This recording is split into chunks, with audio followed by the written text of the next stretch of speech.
جان جی، باہر کی دنیا مستیوں کی انتہا پر ہے۔ کہہ برساتے بادلوں کی آنکھوں سے خوشی کے آنسو پھوٹ رہے ہیں۔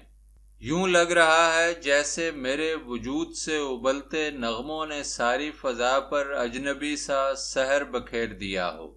کائنات میری خوشی سے دھڑکتے دل کے ساز پر کھلکھلاتی ہوئی رقصاں ہے۔ دیواریں جھوم اٹھی ہیں، زمین میرے ارد گرد گھومنا شروع ہو گئی ہے۔ سورج نے غروب ہونے سے انکار کر دیا ہے۔ سمندر اپنا سکون کھو چکے ہیں اور خدا زمین پر آن بیٹھا ہے۔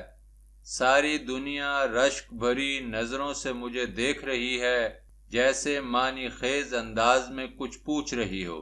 بہت خوش ہوں، اتنا کہ اپنے آپ کو سنبھالنا بھی دوبر ہوا جاتا ہے۔ خوشیاں دینے والے نے کب سوچا ہوگا کہ ہم ایسے لوگوں سے اتنا کچھ برداشت بھی ہو پائے گا یا نہیں۔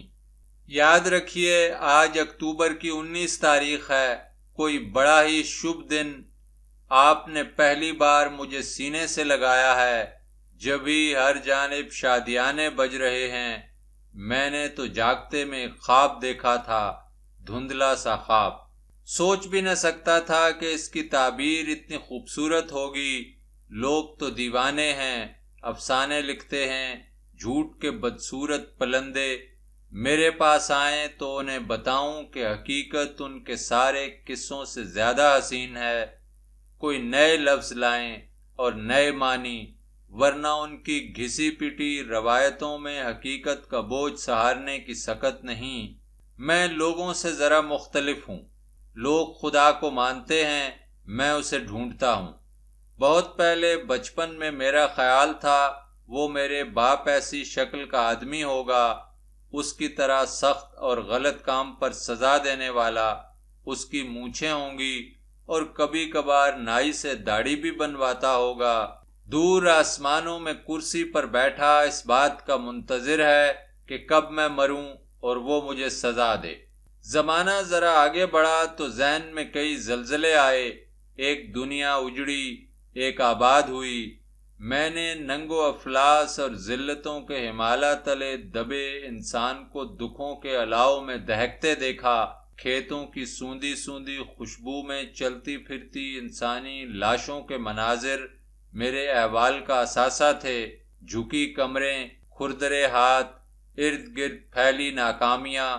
اس وقت میں نے پہلی بار سوچا خدا میرے باپ کی طرح بے بس اور اتنا نادار نہیں ہو سکتا، اس کی شکل کسی اور سے ملتی ہوگی۔ پھر میں اپنے گاؤں کے اسکول پہنچا، جو آج بھی عمارت ایسی کسی شے سے بے نیاز ہے۔ برگد کے بوڑھے درخت تلے گھر سے لائی ہوئی بوریوں پر ہم بیٹھتے۔ بیچارہ استاد کرسی کے بجائے ایک پرانے تنے پر اپنا تخت جماتا، اسی درخت کی کسی شاخ سے مولا بخش بناتا جس سے ہم لوگوں کی ٹھکائی ہوا کرتی۔ بوڑھا استاد کہا کرتا تھا، 4 کتابیں عرش سے اتری ہیں اور 5ویں یہ مولا بخش۔ ہمیں اس وقت 4 کتابوں کا پتہ تھا، نہ کوئی غرض۔ ہمارے سامنے تو صرف 5ویں شے یعنی مولا بخش ہی تلخ حقیقت تھا۔ مگر بوڑھے استاد کی 4 کتابوں اور مولا بخش کے عمل سے گزرنے والے شاگردوں میں سے کوئی 5ویں جماعت سے آگے نہ جایا کرتا تھا۔ اسی زمانے میں میرے بڑے بھائی کراچی سے ولایت چلے گئے۔ یوں ہمارے حالات نے ذرا سی انگڑائی لی۔ ایک عرصہ بعد جب میں کالج پہنچا تو صدیوں سے آباد اپنے گاؤں کا پہلا فرد تھا جو اعلیٰ تعلیم حاصل کرنے کے لیے شہر پہنچا تھا۔ شہر کی دنیا نئی دنیا تھی۔ ایک جانب موٹریں، کاریں اور کوٹھیاں تھیں اور دوسری جانب بکتے جسم، زرد چہرے اور قبروں سے جھانکتی آنکھیں۔ اس زمانے میں مجھے یقین ہو گیا کہ خلا کے اندھیروں میں کوئی اجالا نہیں، ورنہ یہ سب کچھ کیوں ہوتا۔ زندگی میں پہلی بار جب میں نے آسمان کی کوکھ سے برف کو جنم لیتے دیکھا تو لمحہ بھر کے لیے مجھے یوں لگا جیسے میرے وجود میں سے کوئی اجنبی شے سنسناتی ہوئی گزر گئی۔ یہ فطرت کا لازوال حسن تھا۔ یہ لمحہ اتنا گہرا تھا کہ میرا جی خدا پر ایمان لانے کو چاہا۔ میں نے سوچا شاید خدا حسن کا نام ہے۔ یہ 1968 کا واقعہ ہے، جب ہم کالج کے ایک ٹرپ پر کاغان گئے ہوئے تھے۔ دوسری بار میں نے کوہ طور کو اپنے اندر اترتے محسوس کیا تو پل بھر یوں لگا جیسے کوئی اجنبی قوت میرے جسم کے سارے بند توڑ کر میری روح کے اندر گھسنا چاہتی ہے۔ اس وقت تم نیم وا آنکھوں کے ساتھ میرے سینے سے چمٹی تھی۔ تمہاری اکھڑی اکھڑی گرم ریشمی سانسیں میرے حلق سے نیچے اتر رہی تھیں۔ میرے جلتے ہونٹوں پر تمہارے رسیلے ہونٹ پیوست تھے۔ میں الفاظ کی دنیا سے بہت دور، بہت پرے پہنچ چکا تھا، جہاں زمین کی گردش سے بکھرتا ترنم، خاموش آوازیں، بے آواز موسیقی، چپ کے ساز، ان گائے گیت اور الفاظ کے بغیر نغمے تھے۔ میں نے سورج کو بار بار اپنے خون میں ڈوبتے محسوس کیا۔ اس تپش سے میں جل اٹھا، مگر یہ آگ اتنی لذیذ تھی، کچھ مت پوچھیے۔ اس لمحے میں نے خود کو مکمل پایا اور سوچا میں بھی کتنا دیوانہ ہوں۔ صدیوں سے جس حقیقت کو آسمانوں میں ڈھونڈتا پھرا، وہ تو خود میرے اندر موجزن تھی۔ آج میں نے تم سے کہا تھا کہ تمہیں اپنے متعلق تفصیل سے بتاؤں گا۔ روایتاً مجھے صرف اتنا سا جھوٹ بول دینا چاہیے تھا کہ تم سے پہلے مجھے کوئی عورت اچھی ہی نہ لگی اور میں ایک فرشتہ ہوں۔ میرا خیال ہے میں خود کو انسان سمجھتا ہوں، فرشتوں سے میرا کوئی تعلق نہیں۔ تو سنو، پہلی لڑکی میری زندگی میں اس وقت داخل ہوئی جب مجھے اپنے مرد ہونے کا احساس نہ تھا۔ میں اور وہ کھیتوں میں الہڑ بچڑوں کی طرح بھاگا کرتے، مستقبل سے بے خبر، کم سن، نادان، محبت اور نفرت دونوں سے ناواقف۔ اس کا نام ارشاد تھا۔ لڑکی کا یہ مردانہ سا نام سن کر تمہیں ہنسی تو آئی ہوگی، پر گاؤں کے لوگ ناموں میں اتنی گڑبڑ ضرور کر جایا کرتے ہیں۔ نام رکھنے والی بوڑھیاں ایسا نام رکھنے کی کوشش کرتی ہیں جس کو وہ خود آسانی سے ادا کر سکیں، اور بس لمبے فساد کو کون جاتا ہے۔ ارشاد مجھ سے بڑی تھی، اور یوں بھی لڑکیاں ساونی کی فصل کی طرح بہت جلد بڑھ جاتی ہیں۔ اس وقت میں قریبی قصبے کے اسکول میں غالباً 7ویں جماعت کا طالب علم تھا۔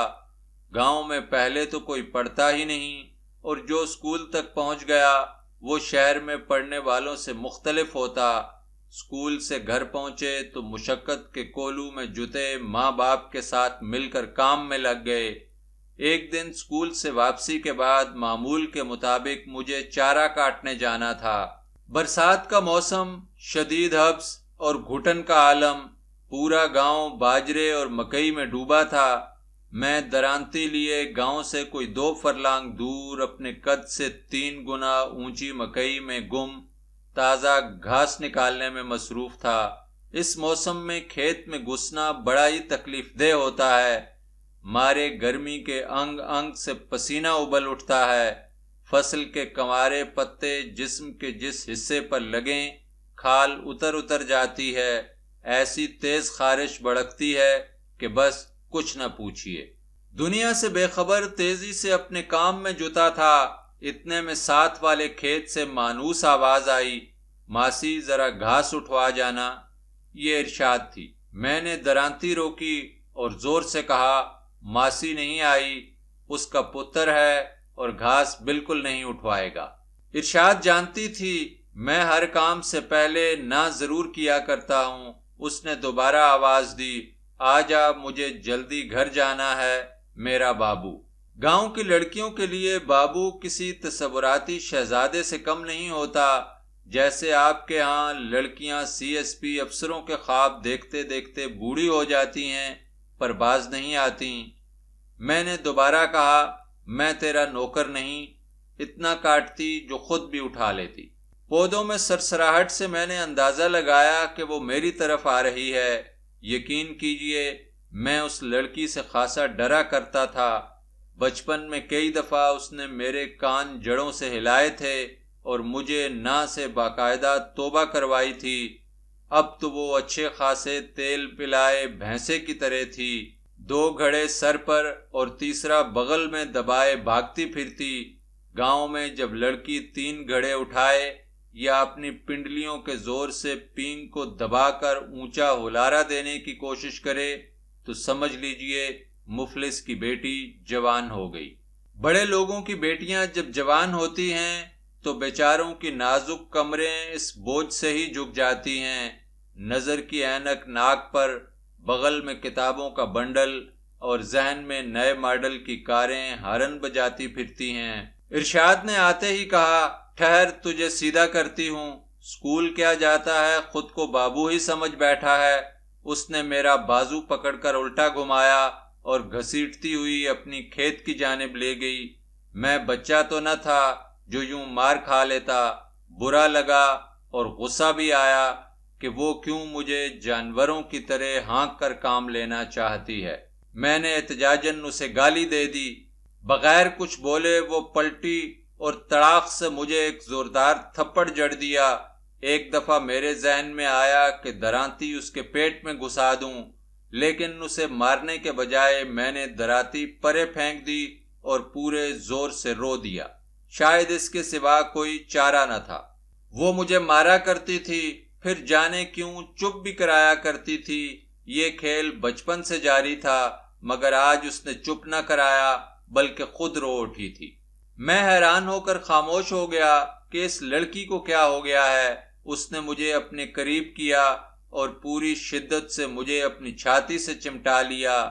پسینے کے باعث اس کی قمیض بدن سے چپکی پڑی تھی۔ میں نے خود کو اس کے گیلے بدن کے ساتھ چپکتا محسوس کیا۔ اس دن پہلی دفعہ مجھے اپنے مرد ہونے کا احساس ہوا۔ میں میٹرک میں تھا کہ اس کی شادی ہوئی۔ میں نے اسکول جانا چھوڑ دیا اور چارپائی پر لیٹے لیٹے مریض بن گیا۔ ایسے روگ لگا گئی کہ میری صحت پھر کبھی اچھی نہ ہو سکی۔ مجھے کہا کرتی تھی، چل یہاں سے بھاگ چلیں، مگر میں بھاگ نہ سکا۔ جانتی ہو کیوں؟ اس کی ماں جوانی میں میرے چچا کے ساتھ بھاگ گئی تھی۔ اس کے باپ نے میرے چچا کو قتل کر دیا۔ تب سے ہمارے خاندانوں کے درمیان نفرت کا ایک دریا بہہ رہا تھا۔ میں اسے وسیع کر سکا، نہ اسے پاٹ ہی پایا۔ میری ماں نے کہا تھا، تو کن راہوں پر چل نکلا ہے؟ مجھ میں تیری لاش پر رونے کی ہمت نہیں، اور میں لوٹ آیا، مگر میرے 4 سال گرد بن کر کتابوں میں جمع ہو گئے۔ 4 سال بعد ایک دن وہ مجھے ملی اور کہنے لگی، قسمت میں یہی لکھا تھا، اب مان بھی لو، شہر جا کر بہت سارا پڑھو، کسی میم سے شادی کرنا، میں تمہارا سیرا خود باندھوں گی۔ میں نے کتابوں کی گرد جھاڑی اور ایک عرصے بعد دوبارہ اسکول کی 4 دیواری میں داخل ہوا۔ تم حیران تو ہوگی، مگر یہ حقیقت ہے کہ میرے اور ارشاد کے تعلقات انتہائی سادہ تھے۔ وہ رات کے اندھیروں میں دبے دبے میرے پاس پہنچ جایا کرتی۔ میں سونے کے معاملے میں سخت واقعہ ہوا ہوں۔ ایک بار آنکھ لگ گئی تو یوں جانو لگ ہی گئی۔ بے شک توپیں دغتی رہیں، پھر اپنی آنکھ کبھی نہ کھلی۔ ارشاد میرے ساتھ لیٹ کر میرے سر میں انگلیاں پھیرنا شروع کر دیتی اور یوں اکثر مجھے جگائے بغیر رات بھر میرے پاس رہتی۔ دوسرے دن اس کا رومال مجھے اپنے بستر پر ملتا۔ یہ اس کے آنے کی نشانی ہوتی تھی۔ میں اس سے لڑتا، بھلا یہ بھی کوئی طریقہ ہے؟ جگایا کیوں نہیں تھا؟ وہ آہستہ سے کہتی، میں نے سوچا تم تھکے ہوئے ہوگے، پڑھتے ہو نا۔ اس کے جسم سے مجھے خاص قسم کی خوشبو آیا کرتی تھی، جسم کی خالصتاً اپنی خوشبو۔ میں اس سے پوچھتا، یہ عجیب سے خوشبو کیوں آتی ہے؟ وہ کہتی، تمہیں آتی ہوگی، مجھے تو بالکل نہیں آتی۔ اس زمانے میں میرا خیال تھا کہ یہ خوشبو کچھ حلوے کی طرح میٹھی سی ہے۔ ایک عرصے بعد پتہ چلا کہ اس خوشبو کا اصل منبع اس کے پسینے سے شرابور بغل تھے۔ پھر زمانے نے آگے کی جانب جست بھری۔ اب میں کالج میں تھا۔ کالج کی دنیا نئے زمانے کی عکاس تھی۔ یہاں عورتیں مرد اکٹھے پڑھتے تھے۔ گورڈن کالج ملک کا بہترین تعلیمی ادارہ میرے آبائی ماحول سے بہت مختلف تھا۔ یہاں لوگ ارشاد کی طرح پیار کرنے کے بجائے فلرٹ کیا کرتے تھے۔ میرے لیے یہ نئی بات تھی کہ لوگ بیک وقت 4 جگہ اوپر نیچے چکر چلانے میں فخر محسوس کرتے۔ میں اجڑ دیہاتی پہلے تو خوف زدہ بھیڑ کی طرح دور کھڑا رہا، بالآخر میں نے بھی دوسری بھیڑوں کے پیچھے چھلانگ لگا دی، اس کے سوا چارہ ہی کیا تھا۔ یہ بھی عجیب لوگ تھے، کیچڑ میں نہا رہے تھے اور سمجھتے تھے کہ اس طرح ان کے جسم دھل جائیں گے۔ میں گنوار کیچڑ میں اترتے لمحے یہ جانتا تھا کہ کیچڑ میں نہانے سے گندگی کیسے دور ہو سکتی ہے، لہٰذا کوئی خواہش کیے بغیر ہجوم کے درمیان تھا، ضرورت کا رشتہ تھا، چلتا رہا۔ اسی دوران ایک لڑکی میرے قریب جانے کیوں آ گئی، حالانکہ میں اس کی سہیلی کو پسند کرتا تھا۔ اس کا نام عتیقہ تھا، سانولی سی مگر خاصی اچھی تھی۔ میں نے اسے منع کرایا پر وہ نہ مانی۔ میں نے پیار سے سنبھال کر اسے اس کے خاوند کے حوالے کر دیا۔ شادی کے 1 ماہ بعد غریب اپنے بنگالی خاوند سمیت یحییٰ خان کی لشکر کشی کا نوالہ بن گئی۔ اس نے اپنی شادی پر ایک ریکارڈ مجھے بھیجا تھا، تم نہ جانے کس جہاں میں کھو گئے۔ ریکارڈ آج بھی میرے پاس پڑا ہوا ہے، مگر وہ بیچاری خود جانے کہاں کھو گئی۔ مجھے اس سے پیار تھا نہ نفرت، صرف ہمدردی کہ وہ کیچڑ میں نہائے بغیر مر گئی۔ ایک تو بنگالن تھی، دوسرے گناہگار نہ تھی، شاید خدا بھی اسے معاف نہ کرے۔ کالج کے آخری سال میں ایک شوخ و شنگ سی لڑکی میرے خاصی قریب آ گئی، کیچڑ میں تیرنے کی ماہر تھی۔ اس کے سفید چہرے پر کیچڑ کی کئی تہیں لگی تھیں۔ اس نے ابتدائی ٹریننگ ایک شادی شدہ ملٹری آفیسر سے حاصل کی اور پھر اس میدان میں یکتا ہو گئی۔ ان دنوں ایک مشہور اسٹوڈیو آنر کے بھتیجے کے ساتھ مصروف تھی۔ یہ وہ زمانہ تھا کہ پیپلز پارٹی میدان جنگ میں تھی اور میں اپنے کالج میں بھٹو صاحب کا خاص آدمی سمجھا جاتا تھا۔ یہ لڑکی اکثر سوشلزم کے خلاف بحث کرنے چلی آتی، پھر جانے کیوں اس نے محسوس کرانا شروع کر دیا کہ وہ مجھے پسند کرتی ہے۔ شاید اس غلط فہمی کا شکار تھی کہ پیپلز پارٹی کی حکومت بنی تو میں ضرور پنجاب کا گورنر لگ جاؤں گا۔ کھر صاحب کے متعلق بیچاری کی معلومات صفر تھیں، میرے معاملے میں دھوکہ کھا رہی تھی۔ کل کتنا اندھیرا ہوگا میں اسے اکثر بتاتا، وہ سمجھتی شاید میں خاکساری سے کام لے رہا ہوں۔ آخر اس نے مجھے دبوچ ہی لیا۔ وہ میرے بہترین مستقبل کا انتظار کر رہی تھی یا پھر حسب عادت فلرٹ کرنے میں مصروف تھی، تاہم اس نے جلدی محسوس کر لیا کہ وہ غلط جگہ پر آ گئی ہے۔ اس پر دورے پڑنے شروع ہو گئے، پنڈولم کی طرح کبھی ایک کونے پر کبھی دوسرے پر۔ ایک دفعہ اس نے مجھے مری بلایا۔ جو ہی ہم باہر نکلے ہمیں بارش نے آن لیا۔ ہم ایک درخت کے نیچے چھپ کر کھڑے ہو گئے۔ وہاں اس نے مجھ سے چمٹ کر کہا تھا، مجھے کہیں لے چلو ہمیشہ کے لیے، میں اپنی ماں سے بہت تنگ ہوں۔ اس کی آنکھوں سے بھی برسات امڈ آئی۔ میں اس کی بات کا مطلب سمجھتا تھا کہ مجھے کار پر بٹھا کر کسی شاندار سی کوٹھی میں لے چلو۔ اسے کہاں لے جاتا؟ میرے پاس اپنی غربت کے سوا کوئی شے نہ تھی اور غربت اسے پسند نہ تھی۔ یوں تو وہ بھی اپنی ہی طرح کی ایک فیملی سے آئی تھی، مگر اس کی آنکھوں میں سکے کھن کھن آیا کرتے تھے۔ ایک بار ہم فلم پر گئے۔ فلم میں ہیروئن کی زبردستی شادی ہو رہی تھی۔ وہ مجھ سے لپٹ کر چھم چھم رونے لگی، یعنی وہ مجھ سے پیار تو بہت کرتی ہے۔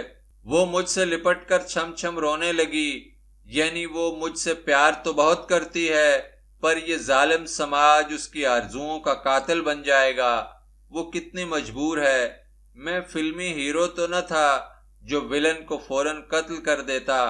بڑی ہی انکساری سے میں نے اس کے کان میں کہا، محترمہ، جب آپ کی شادی ہوگی تو یقین کیجئے آپ کو اس لمحے آج کا یہ رونا دھونا یاد تک نہ ہوگا۔ اس نے غصے میں آ کر رونا بند کر دیا اور ذرا پرے ہٹ کر بیٹھ گئی۔ مجھے اس کی باتیں یاد آتی ہیں تو اکثر ہنسی آ جاتی ہے، جب وہ مجھے اپنے عشق کا رو رو کر یقین دلایا کرتی تھی۔ میں نے کبھی اس کے ماضی کا ذکر نہیں چھیڑا، مگر وہ ہر وقت اپنی پاکبازی کی قسمیں کھاتے نہ تھکتی تھی۔ اس پر مجھے گاؤں کی بڑی بوڑھیوں کی وہ کہاوت یاد آ رہی ہے، بالوں والی عورت اور بغیر بالوں کے مرد دونوں ہی بے وفا ہوتے ہیں۔ بالوں کے لحاظ سے تو ہم دونوں ہی خاصے بے وفا تھے۔ اسے چاند کے حسن سے بڑا پیار تھا۔ ایک شام بہت ہی رومانی موڈ میں کہنے لگی، چاند کو دیکھ کر تمہیں کچھ ہوتا ہے؟ میں نے کہا، ہاں ہوتا ہے، لوگوں کے دلوں کی طرح بدصورت ہے، سورج کی دی ہوئی روشنی سے چمکتا ہے مگر چکر زمین کے ارد گرد لگاتا ہے۔ ہمارے بہت سے دوستوں کی طرح اس کی ٹانگیں ہیں نہ سر، کتنا مجبور ہے، زمین بن سکتا ہے اور نہ سورج، دونوں کو فلرٹ کرتا ہے، بیچارہ۔ وہ برا مان گئی کہ میں اس پر طنز کر رہا ہوں، حالانکہ میں تو چاند کے متعلق ہی بات کر رہا تھا۔ پھر ایک دن اس نے ایک نئی داڑھی میں انگلیاں پھیرنا شروع کر دیں۔ مجھے اس کا بدلتا چہرہ دیکھ کر کوئی حیرت نہ ہوئی۔ غریب اپنے باہر کو ڈھانپتے تھک چلی تھی، مگر جب اندر باہر نکل آئے تو بھلا کیسے چھپے؟ جتنی بار وہ باہر کو ڈھانپتی تھی، اندر اتنا ہی اور زیادہ ننگا ہو جاتا تھا۔ وہ اوریانی کو ننگے لباس میں جکڑنے کی صحیح ناکام کر رہی تھی، لیکن میری دعا ہے اسے اس جہاں میں جنت ملے اور اس جہاں میں کار، دونوں ہی کی اسے بہت آرزو تھی۔ جانتی ہو یہ لڑکی کون تھی؟ تمہاری سہیلی ناز۔ میرا خیال ہے انسان کی عصمت جسم کے کسی خاص کونے میں نہیں ہوتی، بلکہ اس کا تعلق انسان کی پوری ذات سے ہے۔ مجھ سے بہت سی غلطیاں بھی ہوئی ہیں، مگر میں نے اپنی لمحاتی خوشیوں کی جستجو میں کسی کو کبھی اپنی بھوک کی آگ کا ایندھن نہیں بنایا۔ میں نے گناہ و ثواب دونوں ہی خلوص سے کیے ہیں، مگر گناہ کی معافی چاہتا ہوں، نہ ثواب کا اجر مانگتا ہوں۔ میں نے پورے صدق کے دل سے اپنا ماضی تمہارے سامنے کھول کر رکھ دیا ہے، تاکہ کل تمہیں کوئی پریشانی ہو اور نہ مجھے شرمندگی۔ تم کہتی ہو تو یوں ہی صحیح، ٹھیک ہے، سوائے شاہدہ ملک کے کسی کو بھی نہ بتایا جائے، وہ تو تمہارا سایہ ہے، اس سے دکھ دینے کی توقع نہیں کی جا سکتی۔ ویسے بھی تمہیں میری جانب مائل کرنے کے لیے اس نے بہت کوشش کی ہے۔ میرا ذاتی طور پر خیال تھا کہ کسی سے بھی کچھ نہ چھپایا جائے۔ جب ہم دونوں ایک دوسرے کے ساتھ چند لمحے گزارنا ہی چاہتے ہیں تو لوگوں سے ڈر ڈر کر کیوں گزاریں؟ اگر 10-12 دفعہ پیدا ہونا ہو تو پھر ایک دفعہ ڈر کر زندگی گزار لی جائے اور دوسری بار دل کی رہی سے ہی حسرتیں پوری کر لی جائیں۔ صرف ایک ہی زندگی، اور وہ بھی اتنے خوف تلے، کم از کم میرے لیے یہ پابندی ناقابل برداشت ہے۔ ٹھیک ہے، ہم بہت دیر بعد ملے، اب کوئی اچھی سی توقع پیدا کر لینا حماقت ہوگی، مگر کسی کو اچھا سمجھنے کے لیے کوئی وقت معین تھوڑی ہوتا ہے۔ کسی بھی لمحے پیار کیا جا سکتا ہے، کیا خبر مستقبل کے ساتھ کیا ہے۔ یہ کیا ہوا، ہفتے میں صرف ایک بار ملنے کی پابندی لگا رہی ہو؟ کم از کم ہفتے میں 2 بار تو سجدہ کرنے کا موقع ملنا چاہیے۔ ایک بار تو ایسے ہی لگتا ہے جیسے لوگ جمعہ کے جمعہ نماز پڑھ لیتے ہیں، باقی 6 دن کیسے گزریں گے؟ ذرا سوچئے اور ہمارے کوٹے میں ذرا سا اضافہ کر دیجئے، یعنی ہفتے میں 2 بار ملاقات اور یونیورسٹی میں معمول سے کچھ زیادہ کمپنی، اور بس۔ جب تم کہہ رہی تھی نہیں ہفتے میں صرف ایک بار، تو میں سوچ رہا تھا اپنے مقدر بھی کیا خوب واقع ہوئے ہیں۔ پہلے تمہارے ڈیڈی کی نگرانی میں مقید رہے، وہاں بھی سی کلاسیے تھے، وہاں سے رہائی ملی تو ہم نے خوشیاں منائیں، مگر سانس لیے بغیر سیدھے پھر قید میں پہنچ گئے، بیٹی کی قید میں۔ کچھ لوگ پیدا ہی قید کاٹنے کے لیے ہوتے ہیں، سو کاٹیں گے میری سرکار۔ اپنے ڈیڈی سے کبھی پوچھ لینا قید کاٹنے کے معاملے میں ہم کیسے ہیں۔ نہ کام چوری، نہ فرار، نہ معافی نامہ، تم سے بھاگ نکلیں ممکن ہی نہیں۔ اگر تم برا نہ مناؤ تو پرسوں اتوار کے کچھ لمحے باہر کسی صحت افزا مقام پر گزارے جائیں۔ ٹھوکر نیاز بیگ کی جانب چل نکلیں گے۔ تم نے دیکھ ہی لیا ہے کہ یونیورسٹی یا شہر سے وہاں کوئی نہیں جاتا، یوں بھی کھلی جگہ ہے، شاہدہ کو ساتھ لیتی آنا، تم فلم دیکھنا اور میں تمہیں دیکھتا رہوں گا۔